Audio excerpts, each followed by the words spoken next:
Now we will see the advantages और utility of cash book. रोकड़ बही के हम कुछ लाभ या उपयोगिता देखेंगे। So the first advantage of the cash book is the knowledge about the cash in hand. Cash book is prepared for the cash transaction. As you all know, all the cash receipts are recorded on the debit side and all the cash payment are recorded on the credit side of the book. As it does not record any credit transaction, we have the complete knowledge of how much cash has came in the business and how much cash has been paid by the business. ठीक है, हमें पता है कि कोई भी उधार का व्यवहार रोकड़ बही में नहीं लिखा जाता है, इसलिए हमें पता पड़ जाता है कि हमारे रोकड़ बही को देख के हमें ये पता पड़ जाता है कि हमारे पास से टोटल कितना कैश जो है उसका भुगतान किया गया है और टोटल कितना कैश जो है वो हमें हमारे बिजनेस में मिला है। नाउ नेक्स्ट एडवांटेज हम ये देखते हैं, सेविंग ऑफ टाइम। समय की बचत कराता है हमारा कैश बुक। हमारी कैश बुक समय की बचत कैसे कराती है? आपको पता है कि कैश बुक में खासकर double column and the triple column cash book के अंदर जो है डिस्काउंट और बैंक के ट्रांजैक्शन भी आप लिख सकते हैं। जब आप जो है उन दोनों के ट्रांजैक्शन लिख सकते हैं तो आपको अलग से बैंक अकाउंट बनाने की, लेक्चर के अंदर बैंक अकाउंट बनाने की आवश्यकता नहीं होगी। And similarly you do not require to prepare the discount account in the lecture book. तो जब आपको वो नहीं बनाना पड़ेगा, आपको फिर से उसका जो है फॉर्मेट नहीं बनाना पड़ेगा, आपको फिर से उसमें एंट्रियाँ नहीं करनी पड़ेगी, क्योंकि आप सारी की सारी एंट्रियाँ एक ही बुक के अंदर कर रहे हैं। और वो कौन सी बुक है? Cash book. तो क्या हो रहा है यहाँ पे? समय की बचत हो रही है। यहाँ पे आपका क्या हो जाएगा? टाइम बचेगा और आपकी एनर्जी भी बचेगी। थर्ड देखते हैं, तो थर्ड एडवांटेज क्या है? खाता बही का काम का भार कम कर देती है। ऑब्वियसली लेजर वर्क ये कम कर देती है। और आप देखेंगे तो लेजर बुक होती है, उसके अंदर सारे अकाउंट खोले जाते हैं, जिससे लेजर बुक जो है उसमें वो लेंदी होती जाती है। ठीक है, उसमें बहुत से अकाउंट खुलते हैं तो कई पेजेस उसके जो है भर जाते हैं और लेजर जो है वो लेंदी हो जाता है। आपकी खाता बही और लेंदी होती जाती है। एक खाता बही भरने के बाद आपको दूसरी खाता बही जो है स्टार्ट करनी पड़ती है, दूसरी बुक खरीदनी पड़ती है, फिर से उसके अंदर अकाउंट्स जो है वो बनाने पड़ते हैं। तो यहाँ पे खाता बही जो है उसकी संख्या बढ़ती जाती है। बट अगर आप जो है कैश बुक प्रिपेयर करते हैं, रोकड़ बही रखते हैं, तो आपके 2 खाते कम हो जाते हैं, क्योंकि आप डिस्काउंट और बैंक अकाउंट आपको ना कैश अकाउंट बनाना पड़ेगा ना आपका बैंक अकाउंट बनाना पड़ेगा। ये दोनों का काम एक ही बुक कर रही है, वो है कैश बुक। तो यहाँ पे जो नंबर ऑफ पेजेस जो कि एक लेक्चर में ये 2 अकाउंट के लिए लगते हैं, और बिजनेस में नॉर्मली इन 3 अकाउंट में सबसे ज़्यादा ट्रांजैक्शन खासकर बैंक एंड कैश ट्रांजैक्शन बहुत होते हैं, इसलिए लेजर जो है सबसे ज़्यादा लेंदी इन 2 अकाउंट के कारण होता है। बट कैश बुक रखने के बाद क्या होता है? लेजर का जो काम है वो कम हो जाता है, लेजर की जो लेंदीनेस है वो भी कम हो जाती है। चलिए आगे और देखते हैं हम। तो नेक्स्ट जो एडवांटेज है कैश बुक का वो ये है that you will get the knowledge of discount. और उसके बाद आपको एक और एडवांटेज लिखा हुआ है, बैंक लेन देन का ज्ञान हो जाता है। You will get the knowledge of bank transaction. हम दोनों ही देख लेते हैं। आप डबल कॉलम कैश बुक के बारे में मैंने आपको बताया कि उसमें 2 कॉलम होते हैं, एक में कैश ट्रांजेक्शन हम रिकॉर्ड करते हैं और दूसरे कॉलम में हम कोई भी एक चीज़ रिकॉर्ड कर सकते हैं। चाहे तो आप डबल कॉलम कैश बुक में डिस्काउंट से रिलेटेड ट्रांजेक्शन रिकॉर्ड कीजिए, और चाहे तो आप डिस्काउंट की जगह बैंक से रिलेटेड ट्रांजेक्शन रिकॉर्ड कीजिए डबल कॉलम कैश बुक में। Similarly triple column cash book में तीनों ट्रांजेक्शन आप रिकॉर्ड कर सकते हैं, कैश से रिलेटेड, डिस्काउंट से रिलेटेड एंड बैंक से रिलेटेड।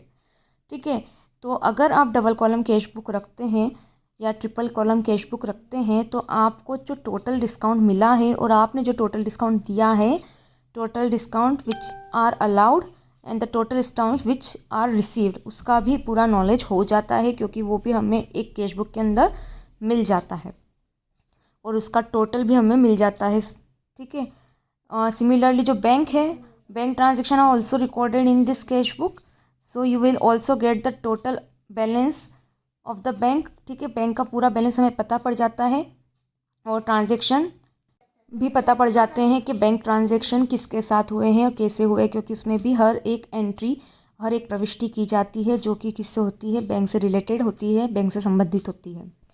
अब हम देखते हैं कैश बुक का, सिंपल कॉलम कैश बुक का फॉर्मेट। तो हम एक एक करके सारे फॉर्मेट देखेंगे। पहले सबसे पहला फॉर्मेट आपको दे रखा है सिंपल कॉलम कैश बुक या सिंगल कॉलम कैश बुक, जिसको हम साधारण रोकड़ भी बही भी कहते हैं, ठीक है, और एक स्तंभ भी अभी आप इसको बोल सकते हैं। अब आप देखेंगे तो ये पूरी कॉपी है कैश अकाउंट की। अगेन इसमें कैश अकाउंट के सारे कॉलम आपको दिखेंगे, डेट कॉलम भी दिख रहा है आपको, पर्टिकुलर भी दिख रहा है, ledger folio, amount. Similarly debit और क्रेडिट साइड भी आपको दिख रही है, ठीक है। ऊपर आपको हेडिंग डालनी होगी सिंपल और सिंगल कॉलम कैश बुक। अब इसके अंदर एक कॉलम आपको एक्स्ट्रा दिख रहा है voucher number, V number means voucher number, ठीक है। तो एक बार और देख लेते हैं। डेट के अंदर आप क्या लिखेंगे, आपका ईयर लिखेंगे, जिस ईयर में आप ट्रांजैक्शन कर रहे हैं वो, प्लस आप डेट वाइज एंट्रियाँ इसमें करेंगे। पर्टिकुलर्स में आप डिटेल लिखेंगे कि कैश अगर रिसिप्ट हो रहा है तो कैसे रिसिप्ट हो रहा है, और कैश जा रहा है तो कैसे जा रहा है, किसके कारण जा रहा है, सैलरी दी या कमीशन दिया, जो भी, वो पर्टिकुलर्स के अंदर आ जाएगा। देन आपके पास है वाउचर नंबर। तो वाउचर नंबर, वाउचर आपको मैंने पढ़ाया है चैप्टर 3 के अंदर। तो वो वाउचर नंबर जो है आपको बताया था कि जो बिल्स होते हैं वो ओरिजिनल डॉक्यूमेंट होते हैं, बट कई बार ऐसा होता है कि आप बिल नहीं दे पाते हैं या बिल नहीं ले पाते हैं हाथों हाथ किसी भी कारण से, तो हम उसकी जगह क्या यूज़ करते हैं, वाउचर यूज़ करते हैं। उसके अंदर हम जो है सारी डिटेल लिख देते हैं ट्रांजैक्शन की। और अगर आपके पास बिल है तो भी क्या होता है, बिजनेस वाउचर बनाता है और उस वाउचर को उस बिल के साथ सपोर्ट में लगाता है। मतलब वाउचर जो है उसकी एक फ़ाइल बनती है जिसमें सारे वाउचर रखे जाते हैं, और उनके पीछे क्या अटैच किया जाता है, एक बिल अटैच किया जाता है, जो ओरिजिनल बिल होता है वो अटैच किया जाता है, क्योंकि ये एक प्रूफ होता है कि वाउचर किसके बेस, कौन से बिल के बेसिस पे बनाया गया है। तो इन केस अगर आपको बिल बाद में मिलने वाला है तो वाउचर पहले बना देते हैं, जिससे कि आप एंट्री कर पाए बुक्स के अंदर। तो अब ये जो वाउचर होते हैं, ये वाउचर, उस हर वाउचर का एक यूनिक नंबर होता है। उस यूनिक नंबर को हम, जो भी ट्रांजैक्शन है अगर उसमें कोई वाउचर बना है तो उस यूनिक नंबर को, वाउचर के उस यूनिक नंबर को इस वाउचर नंबर के कॉलम में लिखते हैं। ये तो प्रैक्टिकली हम लिखते हैं, बट अभी जब आप सीख रहे हैं अभी सिंपल कॉलम कैश बुक, तो अभी हम ये वाउचर नंबर का कॉलम सिर्फ खाली छोड़ेंगे, इसमें अभी हम कुछ नहीं लिखेंगे, बट आपको ये फॉर्मेट में दिखाना ज़रूरी है। Next is the ledger folio, ठीक है। अब नॉर्मली कोई भी बिजनेस जो होता है वो कैश बुक जो है, कैश बुक बनाता है, तो कैश अकाउंट तो बनाता नहीं, मैंने आपको बताया था। बट अगर आपने यहाँ लिखा है, मान लीजिए कि आपको कैश रिसीव्ड हुआ है मोहन से, ठीक है, आपने लिखा, तो आप कैश रिसीव्ड होता है तो क्या एंट्री करते हैं, cash account debit to Mohan, ये एंट्री करते हैं। तो आप कैश बुक को भी क्या करेंगे, डेबिट साइड में एंट्री करेंगे टू मोहन। तो पर्टिकुलर्स में जब आप टू मोहन लिखेंगे तो उस मोहन का अकाउंट जो है वो तो कहीं ना कहीं लेजर बुक में खुला हुआ होगा, तो वो मोहन का अकाउंट लेजर बुक में कौन से पेज नंबर पे है वो हम यहाँ लेजर फोलियो के कॉलम में लिखेंगे। लेजर फोलियो मीन्स होता है लेजर का, खाता बही का पेज नंबर। अगेन अमाउंट, ठीक है, अमाउंट जो है ट्रांजैक्शन से रिलेटेड जो भी अमाउंट है वो यहाँ पे लिखा जाएगा। सिमिलरली क्रेडिट साइड होगा, बस क्रेडिट साइड पेमेंट के लिए आता है और डेबिट साइड रिसिप्ट के लिए आता है। तो ये फॉर्मेट हमने देखा है किसके लिए, सिंगल और सिंपल कैश बुक के लिए। अब हम देखते हैं डबल कॉलम कैश बुक का format. Now let's see the double column cash book. यहाँ पे आपको डबल कॉलम कैश बुक दे रखी है, और इस बार आप देखेंगे तो सेम फॉर्मेट है, बट यहाँ आप देखेंगे तो कैश और बैंक का कॉलम है, ठीक है। ये डबल कॉलम इसलिए कहते हैं क्योंकि इसमें 2 कॉलम होते हैं, एक तो कैश का हमेशा होता ही है क्योंकि ये कैश बुक है, साथ में या तो बैंक का कॉलम होता है या डिस्काउंट का कॉलम होता है। हम डिस्काउंट का कॉलम भी देख लेंगे। बाकी मैंने आपको पूरा समझा दिया है। बैंक के कॉलम में बैंक का अमाउंट आएगा, जो भी बैंक से रिलेटेड ट्रांजेक्शन हुआ है उसका अमाउंट बैंक के कॉलम में आएगा। और साथ में जब कोई ट्रांजेक्शन ऐसा होता है जिसमें कैश अकाउंट और बैंक अकाउंट दोनों ओपन होते हैं एक साथ, तो उसे हम कॉन्ट्रा एंट्री बोलते हैं। इसके बारे में हम और अच्छे से डिटेल में बाद में पढ़ेंगे, क्योंकि आप जब प्रैक्टिकली करेंगे तब इसके बाद आपको इसकी थ्योरी अच्छे से समझ पड़ेगी। इसलिए अभी हम कॉन्ट्रा एंट्री पे नहीं जा रहे हैं। आपको बस इतना ध्यान रखना है, अभी डबल कॉलम कैश बुक में 2 कॉलम्स होंगे, 1 कैश तो होगा ही होगा, बट सेकेंड कॉलम चेंज हो सकता है। बैंक की जगह क्या हो सकता है, डिस्काउंट कॉलम भी हो सकता है। चलिए डिस्काउंट कॉलम वाला भी फॉर्मेट देख लेते हैं हम। तो ये रहा हमारा format double column cash book का, जिसमें इस बार कैश कॉलम के साथ आप देखेंगे तो डिस्काउंट कॉलम भी है। अब आपको यहाँ पे एक चीज़ नोट करनी है, ध्यान में रखनी है कि भले आप कैश अकाउंट लेजर में ना खोलें अगेन से, और नहीं खोलते हैं नॉर्मली बिजनेस कैश बुक जब बनाते हैं तो कैश अकाउंट अलग से लेजर बुक्स में नहीं खोले जाते हैं because both are the same. Bank account भी नहीं खोला जाता है because both are the same. But discount account ज़रूर लेजर में खोला जाता है। डिस्काउंट अकाउंट क्यों खोला जाता है? तो डिस्काउंट अकाउंट इसलिए खोला जाता है क्योंकि नॉर्मली जो ट्रांजेक्शन होते हैं रिलेटेड टू डिस्काउंट वो इतने ज़्यादा ट्रांजेक्शन नहीं होते हैं कि आपका जो है लेजर लेंथी होता जाए, इसलिए। और साथ में एक कारण और है कि यहाँ पे हम जो डिस्काउंट लिखते हैं इस बुक के अंदर, डबल कॉलम कैश बुक के अंदर या ट्रिपल कॉलम कैश बुक के अंदर जो डिस्काउंट लिखा जाता है वो है ना एक मेमोरेंडम बुक की तरह उससे यहाँ पे ये कॉलम को यूज़ किया जाता है। मतलब एक रफ बुक की तरह इस कॉलम को यूज़ किया जाता है। यहाँ पे सिर्फ आप अपनी याददाश्त को बनाए रखने के लिए, सिर्फ मेमोरी में जो है ट्रांजेक्शन को याद रखने के लिए हम यहाँ डिस्काउंट लिख देते हैं। बट जब हम लास्ट में जब ये डिस्काउंट कॉलम्स का टोटल करते हैं तब इनका बैलेंस नहीं निकालते हम, बल्कि ऐसा के ऐसा टोटल हम डिस्काउंट अकाउंट के अंदर पोस्ट कर देते हैं लेक्चर में। मान लीजिए कि अगर डेबिट साइड के डिस्काउंट कॉलम में अमाउंट ज़्यादा है, इसका मतलब आपको जो है आपको नुकसान ज़्यादा हुआ है, ये आपका लॉस दिखा रहा है। और अगर क्रेडिट साइड में डिस्काउंट ज़्यादा है तो ये आपका प्रॉफिट दिखा रहा है। क्यों? क्योंकि आपको पता है डिस्काउंट एक नॉमिनल अकाउंट है। डिस्काउंट अगर आप देंगे तो वो डेबिट होगा, मतलब आपका नुकसान जब दे रहे हैं तो आपका नुकसान हो रहा है, तब वो डेबिट होता है। सिमिलरली जब डिस्काउंट आपको मिलता है तो वो आपकी सेविंग होती है, आपका गेन होता है, तब वो क्या होता है? क्रेडिट होता है। क्योंकि नॉमिनल अकाउंट का रूल है debit all the expenses and losses, credit all the gains and income. ठीक है, तो हम क्या करते हैं जब इसका एक डिस्काउंट अकाउंट अलग से खोलते हैं, इसको बड़ा सा अकाउंट खोलने की ज़रूरत नहीं पड़ती है लेजर बुक में डिस्काउंट का, क्योंकि उसमें हम डायरेक्टली जो टोटल निकलता है डिस्काउंट का यहाँ कैश बुक में, वो डायरेक्ट टोटल अमाउंट पोस्ट कर देते हैं। अलग अलग एंट्रियाँ नहीं करते उसमें। टू सन्ड्रीज और by sundries as per cash book लिख कर हम टोटल अमाउंट उसके अंदर पोस्ट कर देते हैं। इससे जो है लेजर में डिस्काउंट अकाउंट बनने के बाद भी वो लेजर लेंदी नहीं होता है। ठीक है, और यहाँ हम इसको कैसे यूज़ करते हैं? सिर्फ मेमोरी में याद रखने के लिए कि इस ट्रांजेक्शन के साथ ये डिस्काउंट भी शामिल है, इसलिए हम इस डिस्काउंट के कॉलम को यहाँ पे यूज़ करते हैं डबल कॉलम कैश बुक में। चलिए अब हम देखते हैं next format triple column cash book का। ये आपने देख लिया है और मैंने आपको ज़्यादातर सारे कॉलम समझा दिए हैं। डिस्काउंट का भी मैंने भी आपको समझा दिया है। ट्रिपल कॉलम कैश बुक का कॉलम के फॉर्मेट भी हम देख लेते हैं। नाउ ये है हमारी 3 column cash book, triple column cash book भी जिसे कहते हैं, और हिंदी में कहते हैं 3 स्तंभीय रोकड़ बही। तो आप यहाँ देखेंगे they are 3 columns, 1 for the cash, 1 for the bank and 1 for the discount. ठीक है, आपको ध्यान रखना है कैश और बैंक इन दोनों कॉलम का जो है डेबिट और क्रेडिट माइनस होने के बाद बैलेंस निकाला जाएगा। मतलब डेबिट साइड और क्रेडिट साइड को डिडक्ट करने के बाद हम इसका शेष निकालेंगे। बट डिस्काउंट अकाउंट का जो कॉलम है उसको हम जो है डिडक्ट नहीं करेंगे, उसका सिर्फ टोटलिंग करेंगे, उसका डेबिट और क्रेडिट हम माइनस नहीं करेंगे। चलिए अब देखते हैं, अब हम पेटी कैश बुक देखते हैं। लघु रोकड़ बही भी कहते हैं इसे। लघु रोकड़ बही के भी अब यहाँ पे क्या है 2 टाइप्स है, मतलब 2 फॉर्मेट है लघु रोकड़ बही के। आपको ये 2 फॉर्मेट से क्वेश्चन आ सकता है। तो हम पहला फॉर्मेट देखते हैं जो कि है सिंपल पेटी कैश बुक।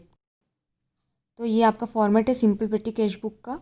इसको हम साधारण लघु रोकड़ बही भी कहते हैं। इसका फॉर्मेट एकदम अलग है हमारी जो अभी तक की जो कैश बुक और कैश अकाउंट हमने देखे थे उन सब से। और इस आपको जो है यहाँ पे सिंपल पेटी कैश बुक जो है इसके अंदर कौन से खर्चे लिखे जाते हैं ये आपको ध्यान रखना है। इसके अंदर सिर्फ छोटे छोटे खर्चे लिखे जाते हैं जो कि महीने में जो हर महीने होते हैं और 2-3 बार महीने में हो जाते हैं। जैसे कि छोटे खर्चे का मैं आपको एग्जांपल दूँ तो स्टेशनरी का खर्चा बिज़नेस में हर आए दिन स्टेशनरी के खर्चा होता है। हर आए दिन जो है बिज़नेस जो है मतलब पैसे लगाता है पेपर्स ख़रीदने में या फिर कोई कॉपीज़ खरीदने, पेन ख़रीदने में, शाही इंक खरीदने में। तो ये छोटे छोटे खर्चे हैं। टेलीग्राम में खर्च करता है बिज़नेस, आपके कुरियर में बिल जो है उसको कुरियर करने के लिए भी बिज़नेस क्या करता है, पेमेंट देता है। ठीक है, तो ये सब क्या है, छोटे छोटे खर्चे हैं जो कि गिनाते नहीं है कई बार, इसलिए क्या होता है, इसके लिए एक अलग से बुक बना देते हैं, छोटे छोटे खर्चों की बुक। इसका जो बाद में बैलेंस निकलता है वो पूरा हम बाद में मेन कैश बुक में ट्रांसफ़र कर देते हैं। अब आप इसका फॉर्मेट समझ लीजिए पहले। सिंपल पेटी कैश बुक, साधारण लघु रोकड़ बही बोलेंगे इसे। इसके लेफ्ट हैंड साइड में आप देखेंगे तो अमाउंट रिसिप्ट दे रखा है, मतलब यहाँ कौन सा अमाउंट आएगा जो कि जो है पेटी कैशियर को मिला है, ध्यान रखिएगा, जो कि पेटी कैशियर को मिला है। पेटी कैशियर मतलब लघु रोकड़िया। बड़े बड़े जो बिज़नेस होते हैं वहाँ पे दो प्रकार के रोकड़िया होते हैं। एक कैशियर नहीं होता, वहाँ दो दो टाइप के कैशियर होते हैं। एक होता है हेड कैशियर, मेन कैशियर बोलते हैं, जो बहुत बड़े बड़े अमाउंट्स का ध्यान रखता है, और एक होता है जो छोटे मोटे खर्चों का ध्यान रखता है। तो जो मेन कैशियर होता है वो कुछ अमाउंट क्या दे देता है, छोटे छोटे मोटे मोटे खर्चों का ध्यान रखने वाले कैशियर को दे देता है, और खर्च करने के लिए और उसका हिसाब रखने के लिए। तो यहाँ पे जो छोटा जो लघु कैशियर है, मतलब जो लघु रोकड़िया है, पेटी कैशियर है, उसको अमाउंट किससे मिलता है, हेड कैशियर से, मेन कैशियर से मिलता है। वो अमाउंट जो उसको मिला है वो वहाँ यहाँ पे अमाउंट रिसीव्ड कॉलम में लिखता है। ठीक है, इसके बाद डेट का कॉलम है, आपको पता है डेट में क्या आएगा, सन एंड डेट्स आएगी। उसके बाद आप देखेंगे तो कैश बुक फोलियो है। कैश बुक फोलियो मतलब कैश बुक का पेज नंबर यहाँ लिखा जाता है। अब कैश बुक का पेज नंबर क्यों लिखा जाता है, क्योंकि मैंने आपको बताया छोटे छोटे खर्चे होते हैं इसके अंदर। तो जो छोटे छोटे खर्चे होते हैं, मान लीजिए स्टेशनरी पे आपने जो है एक महीने में 15 बार खर्चा करा, तो जो टोटल 15 बार जो खर्चा करा वो टोटल अमाउंट जो है वो मेन कैश बुक में लिख दिया जाता है। तो जब आपने वो total amount main cash book में लिखा है, तो यहाँ cash book for page number, main cash book के पेज नंबर की ज़रूरत आपको यहाँ पड़ेगी। तो अगर आप 10 एंट्री यहाँ स्टेशनरी की है, तो उन 10 एंट्री के सामने कैश बुक के जिस पेज नंबर पे आपने उस स्टेशनरी के खर्चे की एंट्री की है वो पेज नंबर यहाँ लिखा जाएगा। अब याद रखिएगा कि कैश बुक के पेज नंबर लिखने का काम ये प्रैक्टिकली होता है। अभी हम जो है इसको समझ रहे हैं, अभी आपको जो है थ्योरी, मतलब आप जब प्रैक्टिकल करेंगे तो अभी आपको सिर्फ कैश बुक फोलियो का कॉलम बनाना है, इसमें भी कोई एंट्री नहीं करना है। इसलिए बस आप ये जो है फॉर्मेट अच्छे से याद रखिए। फिर पर्टिकुलर्स, यहाँ पे अकाउंट लिखा जाएगा कि किस आपने जो खर्चा किया है वो किस अकाउंट में किया है, मतलब स्टेशनरी में किया है या आपने जो है प्रिंटिंग में पैसे दिए हैं, जो भी। वाउचर नंबर, ऑब्वियसली आप जब छोटे मोटे खर्चे करते हैं तो आपको बिल्स वगैरह मिलते हैं, वाउचर्स बनते हैं बिजनेस में, वाउचर नंबर इसमें आएगा। और लास्ट में अमाउंट पेड, जो भी अमाउंट पे कर रहे हैं आप एक्सपेंसेस के लिए, वो मान लीजिए स्टेशनरी पे 100 रुपीज़ खर्चे करें तो 100 रुपीज़ सामने लिखेंगे। फिर लिख देंगे प्रिंटिंग का अकाउंट और सामने लिख देंगे 200, मतलब प्रिंटिंग पे 200 खर्चा किया। अब नेक्स्ट हम फॉर्मेट देखते हैं जिसको हम बोलते हैं कॉलमनर पेटी कैश बुक। ठीक है, और इसको हम जो है एनालिटिकल पेटी कैश बुक भी बोलते हैं। ठीक है, इसे स्तंभकार और विश्लेषणात्मक भी लघु रोकड़ बही भी कहते हैं। और अब हम देखते हैं इसका फॉर्मेट। तो आप देखेंगे तो सिंपल पेटी कैश बुक का जो फॉर्मेट है, सेम फॉर्मेट, आगे का पूरा हिस्सा सेम है। आपका जो भी आप पेटी कैशियर को अमाउंट देंगे वो रिसिप्ट में आ जाएगा। Date, then cash book folio and then particular voucher number, amount, इतना तो सेम है। आगे आप देखेंगे तो हर खर्चे का एक जो है स्तंभ बना दिया गया है, इसलिए इसको स्तंभकार लघु रोकड़ बही बोलते हैं। कॉलम बना दिए गए हैं हर खर्चे के लिए, इसलिए इसको कॉलमनर पेटी कैश बुक बोलते हैं। मतलब एंट्री आप जो है पहले आप पर्टिकुलर्स में, आपने अगर स्टेशनरी के लिए खर्चा करा तो आप पर्टिकुलर्स में स्टेशनरी अकाउंट लिखेंगे, और जो है क्रेडिट साइड में, मतलब राइट हैंड साइड अमाउंट के कॉलम में आपने जितना भी स्टेशनरी पे खर्चा करा है वो लिखेंगे। साथ में आप स्टेशनरी का एक कॉलम भी बना देंगे, उसके अंदर भी वो अमाउंट लिखेंगे। तो आप देखेंगे कि सारी जो पेमेंट्स है वो वाउचर नंबर के बाद वाले अमाउंट कॉलम में तो आएगी ही आएगी, बट आप इसको रिपीट करेंगे उस खर्चे के नाम के साथ अलग से कॉलम बना के। ठीक है, ये था हमारा कॉलमनर पेटी कैश बुक।